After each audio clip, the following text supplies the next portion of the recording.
ዛሬ አንድ ቪዲዮ ላሳያችሁና በዛ ላይ ያለኝን ሐሳብ ላጋራችሁ። እናንተም ደግሞ በኮሜንት ሴክሽን ላይ ሐሳባችሁን እንድታጋሩኝ እፈልጋለሁ። ወደ ቪዲዮ ቀጥታ እናልፋለን።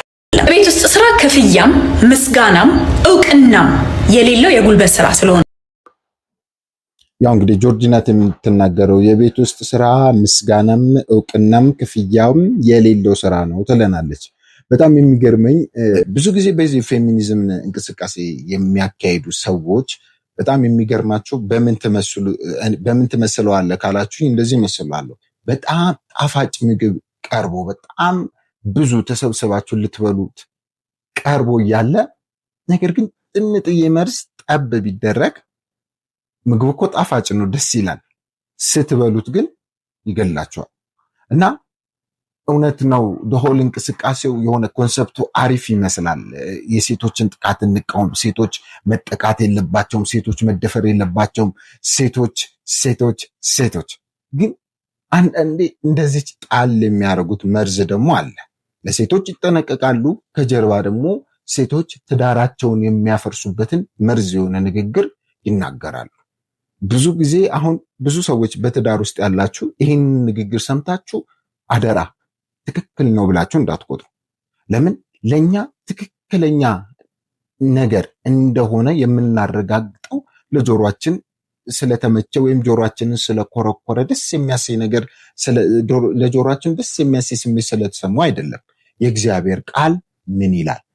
በዚህ ላይ የሚናገረው የእግዚአብሔር ቃል ሉዓላዊ የሆነውን የእግዚአብሔርን ቃልን ነው ሪፈር ማድረግ ያለብን። የአንድ ነገር ትክክለኛነት የሚወሰነው ያደረገውን ሰው አይተን አይደለም። ማንም ሊያደርገው ይችላል፣ ማንም ሊናገረው ይችላል። ነገር ግን የነገሩ ትክክለኛነት ባደረገው ሰው ማንነትና በዛ ሰው ስታተስ የሚወሰን ሳይሆን በእግዚአብሔር ቃል የሚወሰን ነው። ስለዚህ ለዚህ መልስ የሚሆን የእግዚአብሔር ቃል አነባለሁ። በመጽሐፍ ቅዱሳችን በምሳሌ መጽሐፍ መጨረሻው ምዕራፍ 31 ላይ ከቁጥር 10 ጀምሮ ያለውን ቃል አነባለሁ። አምናለሁ ይሄ ቃል ብቻ ለጆርዲ ሙሉ መልስ ነው። ምንም እኔ ማብራራት አይጠበቅብኝም። አንዳንድ ቀን እሰማታለሁ ክርስቲያን የሆኑ እንትኖች አሉ ትላለች፣ ምንድነው ፌሚኒስቶች አሉ ትላለች። እና እስቲ የእግዚአብሔርን ቃል ምን ይላል? እንግዲህ ክርስቲያን ከሆነም መመሪያችን እግዚአብሔር ቃል ነው መሆን ያለበት። እና እስቲ እናንብ። እንደዚህ ይላል ምዕራፍ 31 ቁጥር 10 ጀምሮ አነባለሁ። ልባምን ሴት ማን ሊያገኛት ይችላል? ዋጋዋ ከቀይ ዕንቁ እጅግ ይበልጣል። የባሏ ልብ ይታመንባታል፣ ምርኮም አይጎድልበትም። ዕድሜዋን ሙሉ መልካም ታደርግለታለች፣ ክፉም አታደርግም።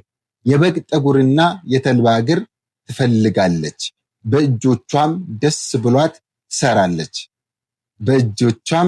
ብሏት ትሰራለች። እርሷ እንደ ነጋዴ መርከብ ናት፣ ከሩቅ አገር ምግቧን ትሰበስባለች። ገና ሌሊት ሳለ ትነሳለች፣ ለቤቷም ሰዎች ምግባቸውን ለገረዶቿም ተግባራቸውን ትሰጣለች። እርሻንም ተመልክታ ትገዛለች፣ ከእጇም ፍሬ ወይን ትተክላለች። ወገቧን በኃይል ትጣጠቃለች፣ ክንዷንም ታበረታለች።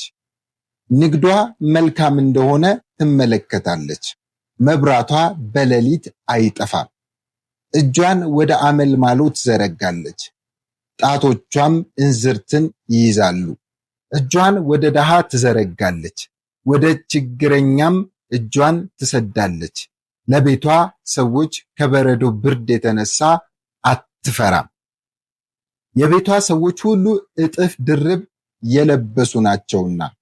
ለራሷም ግብረ መርፌ ስጋጃ ትሰራለች፣ ጥሩ በፍታና ቀይ ግምጃ ትለብሳለች።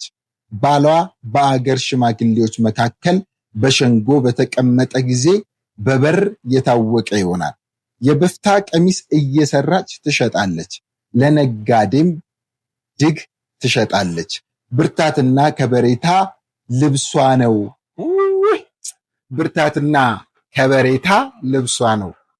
በኋላም ዘመን ላይ ትስቃለች፣ አፏን በጥበብ ትከፍታለች። ኦ ማይ ጋድ! አፏን በጥበብ ትከፍታለች። የርኅራኄም ሕግ በምላሷ አለ የምትራራ ናት ማለት ነው። የቤቷን ሰዎች አካሄድ በደና ትመለከታለች። የሐኬትንም እንጀራ አትበላም። ልጆቿ ይነሳሉ፣ ምስጋናዋንም ይናገራሉ። ባሏ ደግሞ እንዲህ ብሎ ያመሰግናታል። መልካም ያደረጉ ብዙ ሴቶች አሉ፣ አንቺ ግን ከሁሉ ትበልጫለሽ። ውበት ሐሰት ነው፣ ደምግባትም ከንቱ ነው። እግዚአብሔርን የምትፈራ ሴት ግን እርሷ ትመሰገናለች። ከእጇ ፍሬ ስጧት፣ ስራዎቿም በሸንጎ ያመስግኗት። በጣም የሚገርም ነው። ይሄ ቃል ብቻ መልስ ነው ማለት በጣም የምትመሰገን ሴት ናት። ጆርዲ ምናለች? ምስጋና የለውም፣ ቫልዩ የለውም፣ ክፍያ የለውም። ከዚህ የሚበልጥ ክፍያ ምን አለ ወዳጆቼ፣ ወንድሞቼ፣ እህቶቼ? ባሏ ከሚታመንባት ሴት፣ ያ ብቻ አይደለም፣ ሶሳይቲው ፕራውድ ከሚያደርግባት ከምትመሰገን ሴት ከዚህ የበለጠ ቫልዩ ምንድን ነው?